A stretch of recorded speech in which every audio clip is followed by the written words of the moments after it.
जय हिंद दोस्तों।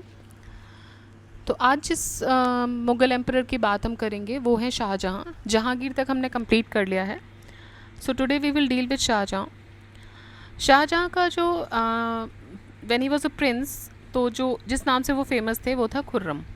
सो he was known as शहज़ादा खुर्रम, जिनका जन्म 1592 1592 में लाहौर में होता है। और इनकी माता जी जो थी उनका नाम था जगत गोसाई।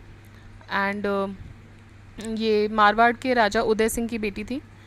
तो इसके अलावा शहज़ादा खुर्रम जो थे उन्होंने शादी की थी। तो माता जी तो इनकी जगत गोसाई हो गई, his mother, but he married to Arjuman Bano Begum. Arjuman Bano Begum is also known as Mumtaz Mahal in the history, and she is the famous queen, जिनके नाम पे हमारा जो wonder of the world, one of the wonder of the world जो है ताजमहल, वो बनवाया गया था by Shah Jahan in his memory, in her memory. तो देखते हैं फर्स्ट क्वेश्चन क्या है। फर्स्ट क्वेश्चन बोल रहे हैं कि the shaded area in the above map shows the empire of. तो ये जो आपको पूरा शेडेड एरिया दिख रहा है इसमें, ये पोर्शन, ये किसका एम्पायर दिखा रहा है? तो ये दिखा रहा है आपका शाहजहाँ का। ठीक है, अब यहाँ तो क्या है ना कि you know that you are reading the chapter of Shah Jahan, so you will be easily identifying it. But जब एग्ज़ाम में आता है तो आपके लिए ऑप्शंस दिए हुए हैं और आपको वहाँ से आइडेंटिफाई करना होता है। तो देखिए यहाँ पे आप देखेंगे कि शाहजहाँ का ये पूरा एरिया है, और जो ये साउथ के जो कुछ पोर्शन है ये इंडिपेंडेंट रूलर्स थे। तो यहाँ पे आप इनिशियली भी देखें, इवन एंशिएंट टाइम्स में भी, तो पूरा जब सेंट्रलाइज था भी, यहाँ पूरा नॉर्थ इंडिया जब सेंट्रलाइज था तो भी ये पोर्शंस को पूरी तरह under the influence of the state और annex, they could not annex the state as well. So even in the time of Shah Jahan ये जो पीरियड है ये दिखा रहा है उनका रूल को। ठीक है, next, the shaded area in the map shows the empire of Shah Jahan. Golconda was not the part of his territory. इसको औरंगजेब ने बाद में 1687 में कैप्चर किया था। What was the root of dispute between the shah of Iran and Mughal rulers. तो जो शाह जो रूलर्स थे ईरान के और मुगल रूलर्स के बीच में डिस्प्यूट क्या था, किसको लेकर था? तो ये था Kandahar. Kandahar was the cause of dispute between the Shah of Iran and Mughal Emperor, Kandhar, rulers of Kandhar, because it became a prestigious issue for Persians and Mughals. The expansion of colonialism of both the dynasties was mostly displayed on suzerainty of Kandhar. तो कंधार एक special जगह थी। अगर कोई भी इसको हार जाता है या कोई भी इसके छोड़ देता है इस पे अधिकार, तो वो उनके प्रेस्टीज का इशू बन जाता था। तो इसलिए Kandahar was an important place. The loss of Kandahar was a big blow to the Mughal empire from the view point of. तो बोल रहे लास्ट, अब बाद में क्या हुआ कि मुगल एम्पायर इसको हार गया, तो it was a very you know it was a big blow to the Mughal empire. किस कौन मतलब किस नज़रिए से it was a big blow? Communication, buffer territory, natural resources, या फिर स्ट्रेटेजिक स्ट्रॉन्ग होल्ड। तो ये स्ट्रेटेजिक स्ट्रॉन्ग होल्ड की वजह से ये एक तरीके का बिग ब्लो साबित हुआ। The loss of Kandahar expose the Mughal kingdom to outside attacks. तो कंधार जैसे ही इनसे छूटा तो मुगल किंगडम जो था वो मतलब उस पर ईजी अटैक्स होने की संभावनाएं बढ़ गई। Finally Kandahar slipped out from the hands of Mughal during the period of Shah Jahan, और शाहजहाँ के टाइम पे कंधार जो है वो इनके हाथ से निकल गया। द मोटिव बिहाइंड शाहजहाँस बल्क कैंपेन वॉज टू। तो बल्क जो कैंपेन किया था शाहजहाँ ने, उसके पीछे मोटिव क्या था? उसके पीछे मोटिव था secure a friendly ruler in Balkh and Badakhshan which bordered Kabul. तो ये एक फ्रेंडली रूलर रिलेशंस रखना चाह रहे थे with the ruler of Balkh and Badakhshan, जो कि काबुल का बॉर्डरिंग एरिया था। नेक्स्ट, द मोटिव बिहाइंड शाहजहाँस Balkh and Badakhshan, how is it pronounce? Badakhshan या फिर बदख्शां मे बी। सो जो भी है, सो इस campaign was not to conquer the Samarkand and Fergana the Mughal homeland, but to remove the Persian representative and secure a friendly ruler in Balkh and Badakhshan which bordered Kabul. And इससे होता क्या कि जो भी रिबेल्स थे, अफगान ट्राइब्स वगैरह जो कि गजनी और खैबर के पास रहते थे, उनका रिबेल रोका जा सकता था, क्योंकि वो वहाँ पे उन्होंने फ्रेंडली रूल बनाया तो वहीं की वहीं रुक जाएगा वो। ठीक है, so it became a buffer state as well between the Mughals and Persian. तो ईरानियंस और इनके बीच में एक बफर स्टेट की तरह भी इसने काम किया. बल्ख एंड बदख्शान है. Who had a deputation of Banaras Pandits before the Mughal emperor to seek the abolition of pilgrim tax on Banaras and Allahabad. तो ये जो डेपुटेशन थी बनारस पंडित्स की वो किसने लीड की थी? It was led by Kavindracharya. तो कविंद्रचार्य ने एक डेलीगेशन लीड किया था बनारस पंडित्स का before the Mughal emperor to seek the abolition of pilgrim tax on Banaras and Allahabad. Kavindracharya एक डिपेंडेंट पोइट थे शाहजहाँ के and had the perfect combination of Awadhi and Braj in his language. ठीक है, तो ही वॉज अ पोइट. किसके कोर्ट में थे? शाहजहाँ के कोर्ट में. और अवधी और ब्रज का एक परफेक्ट कॉम्बिनेशन में वो लिखते थे. And he led a delegation of Banaras pandits, और ये इनको लेके गए शाहजहाँ के पास जिससे कि पिलग्रिम टैक्स जो है बनारस और इलाहाबाद पे उसको ख़त्म किया जा सके. Who was the poet laureate of शाहजहाँ's रेन? पोइट लॉरिएट थे Kalim. Abu Jali became a member of the court of Shah Jahan. The actual name of Mumtaz Mahal was, अभी हमने देखा, अर्जुमंद बानो बेगम. ठीक है, तो अर्जुमंद बानो बेगम इनका एक्चुअल नेम था मुमताज़ महल का. She was the daughter of Asif Khan and इनकी शादी होती असफ़ खान और इनकी शादी होती है खुर्रम से.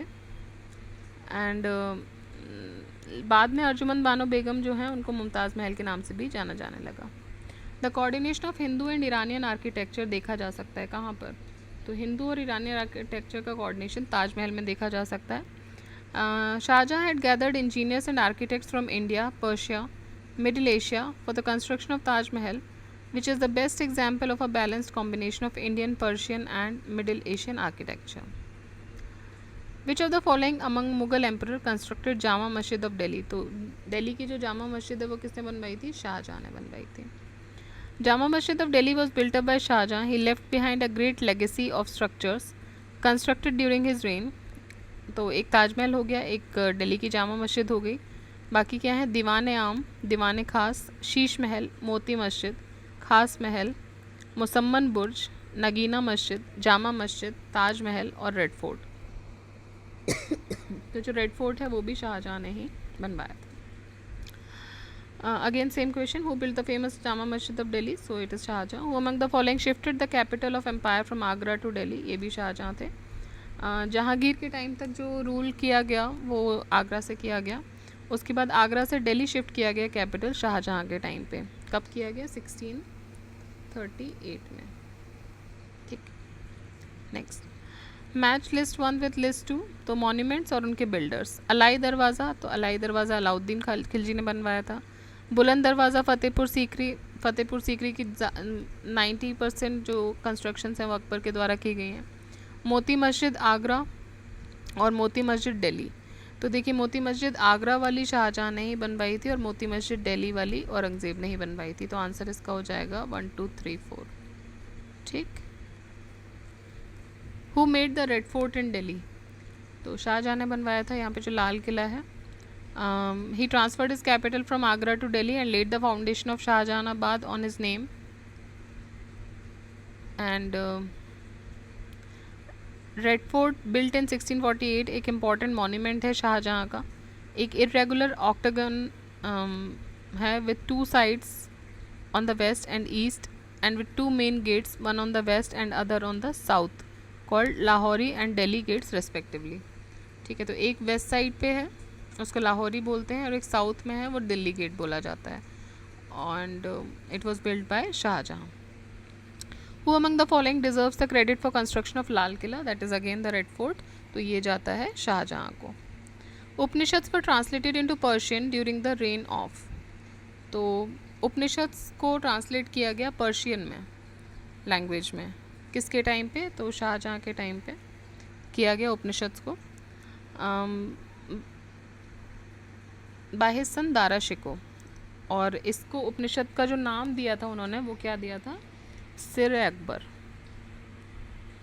ठीक है, तो उपनिषद को जो नाम दिया गया था वो सिर अकबर दिया गया था. किसने किया था? दारा शिको में. किसके पीरियड में किया था? उस टाइम पे जो सुल्तान था वो कौन था? वो था Shah Jahan. Upanishads 52 Upanishads were translated in this book. Lane Poole named him little Akbar. Lane Poole ने दारा शिकोह का नाम लिटिल अकबर भी रखा था due to his tolerance and generosity. Majma ul Bahrain is the original creation of Dara Shikoh. ठीक है, तो दारा शिकोह ने उपनिषद का तो ट्रांसलेशन किया, ऑलरेडी कोई चीज़ लिखी हुई थी उसका ट्रांसलेशन किया इन्होंने। ठीक, इसका नाम रखा सिर अकबर, ये भी याद रखिएगा, ये भी कहीं कहीं पूछते हैं। और दारा शिकोह का जो ओरिजिनल कॉम्पोजिशन है वो क्या नाम है उसका? उसका नाम है मजमा उल बहरीन।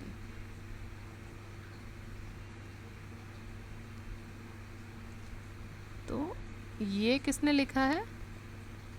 ये लिखा है दारा शिकोह ने खुद। ठीक, Shahjahan gave him the title of Shah Buland Iqbal.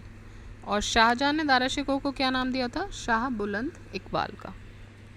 Who among the following was given the title of Shah Buland Iqbal? तो दारा शिकोह का नाम शाह बुलंद इकबाल भी था, जो उनके फादर शाहजहां ने दिया था। उपनिषद को ट्रांसलेट किया गया पर्शिया में दारा शिकोह के द्वारा अंडर द टाइटल, हमने अभी देखा, सिरे अकबर। सिरे अकबर के ऑथर कौन थे? Dara Shikoh. The first Muslim to study Hindu scriptures was Dara Shikoh. In the given options, the first Muslim to study Hindu scripture was Dara Shikoh, the eldest son of Shah Jahan. Dara Shikoh was a highly educated scholar and author. He studied many Hindu scriptures and translated Yoga, Worship, Bhagavad Gita, etc. in the Persian language. Who among the following historians declared the regime of Shahjahan to be the golden era of the Mughal period? तो शाहजहाँ का जो period था उसको golden era बोला गया है कुछ एक हिस्टोरियंस के द्वारा। Who among the following is one of them? So he was A.L. Srivastava. A.L. Srivastava ji ने अपनी बुक लिखी है मुग़ल कालीन भारत। ठीक है, तो एक तो ये याद रखिएगा, मुग़ल कालीन भारत जो बुक लिखी है वो लिखी है A.L. श्रीवास्तव जी ने। एंड इन्होंने बोला है कि जो शाहजहाँ का जो पीरियड था that is the golden period in the medieval history of India. However it is true only on the basis of art. ठीक है, तो ये जो गोल्डन पीरियड बोला गया ये ओवरऑल नहीं, अगर देखा जाए तो ये सच्चाई है, लेकिन only on the basis of art and specially the architecture part. JN सरकार और VA स्मिथ इसके फेवर में नहीं थे। RS शर्मा ने भी इस फैक्ट को एक्सेप्ट किया है कि हाँ, from the point of view of architecture specially जो शाहजहाँ का जो पीरियड था वो एक गोल्डन पीरियड था। देखिए, ये जो बुक्स लिखी गई हैं आफ्टर अ पीरियड, हिस्ट्री में पढ़ के फिर in these were also born after the period, तो वहाँ पे हमें पता चलता है कि लेट से चलिए आर्किटेक्चर की बात, तो आर्किटेक्चर में शाहजहाँ का जो पीरियड था वो बहुत अच्छा रहा था। उससे पहले हम देखेंगे जहांगीर का पीरियड पेंटिंग्स में बहुत अच्छा रहा था। उससे पहले देखेंगे कि अकबर का पीरियड जो है वो हर तरीके के डेवलपमेंट रहा, उन्होंने पेंटिंग्स भी बनवाया, ट्रांसलेशन डिपार्टमेंट भी बनवाया, आर्किटेक्चर में भी उनका हाथ रहा, तो वो एक जैक ऑफ ऑल ट्रेड्स की तरह निकले। तो हर एक पीरियड जो है वो बाद में हिस्टोरिकली वो प्रूव होता है कि भाई अब उसमें कुछ लोग उसको एक्सेप्ट भी करते हैं, कुछ रिजेक्ट भी करते हैं, जैसे कि A.L. श्रीवास्तव ने इसको एक्सेप्ट किया था on the basis of specially architecture. ठीक है, next, the famous diamond Kohinoor was presented to Shah Jahan. Kohinoor हीरा जो है वो शाहजहाँ को किसने दिया था? यहाँ से कोहिनूर की स्टोरी शुरू हो रही है, तो वो दिया गया था इनको मीर जुमला के द्वारा। Kohinoor diamond one of the famous diamonds in the world, it was discovered in the mines of Golconda. तो गोलकोंडा के माइंस में इनको मिला। अब गोलकोंडा देखिए, शाहजहाँ का अभी हमने देखा उस टाइम पे Golconda was not in the the part of Shahjahan rule. Golconda को बाद में 1682 में औरंगज़ेब एनेक्स करेंगे। तो गोलकोंडा के माइंस में ये मिलता है हीरा Kohinoor. Mir Jumla was a minister of sultan of Golconda. तो उस टाइम पे गोलकोंडा का सुल्तान था अब्दुल्ला कुतुब शाह, कुतुब शाही डायनेस्टी चल रही थी। तो अब्दुल्ला कुतुब शाह जो है वो उस टाइम पे मिनिस्टर था कहाँ का? सुल्तान था गोलकोंडा का, और उसी का एक मिनिस्टर था मीर जुमला। एंड ये जो अब्दुल्ला कुतुब शाह था, he got angry over Mir Jumla for accepting the mansab of Shah Jahan. तो मीर जुमला को शाहजहाँ ने क्या किया? अपना मनसब दिया, एंड दिस मीर जुमला हैज़ एक्सेप्टेड दैट। तो अब्दुल्ला कुतुब शाह उस पर नाराज़ हुआ और उसने उसकी सारी प्रॉपर्टी को सीज़ कर लिया। बाद में शाहजहाँ ने औरंगज़ेब को भेजा to attack the Golconda and matter was resolve and the treaty was signed between them. ठीक है, तो स्टोरी क्या हुई? स्टोरी ये हुई कि कोहिनूर की बात तो चलो करेंगे बाद में, पहले देखते हैं मीर जुमला जो था वो एक मिनिस्टर था कुतुब शाही डायनेस्टी का। ठीक है, कुतुब शाही डायनेस्टी का जो रूलर था अब्दुल्ला कुतुब शाह, उसने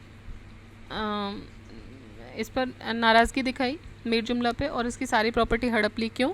क्योंकि इसने शाहजहाँ का दिया हुआ मनसब एक्सेप्ट कर लिया था।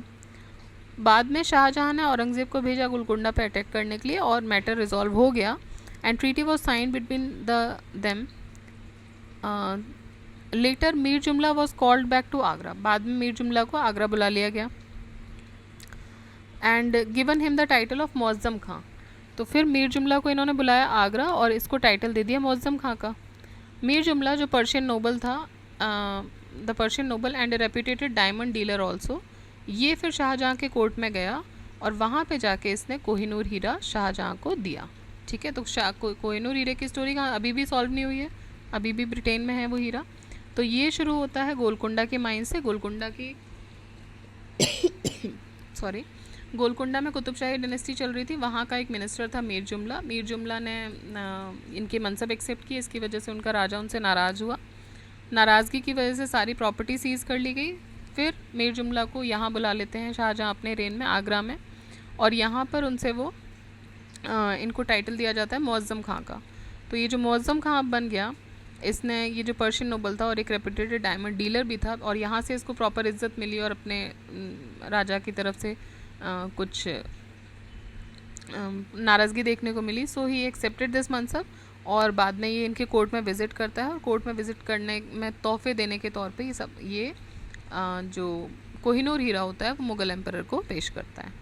विच Mughal emperor abolish the Persian court custom of sijda. तो सिजदा और पेबोज जो हमने पढ़ा था बलबन के टाइम पे, दिल्ली सल्तनत के टाइम पे, वो अबॉलिश किसने किया? तो वो अबॉलिश किया शाहजहाँ ने।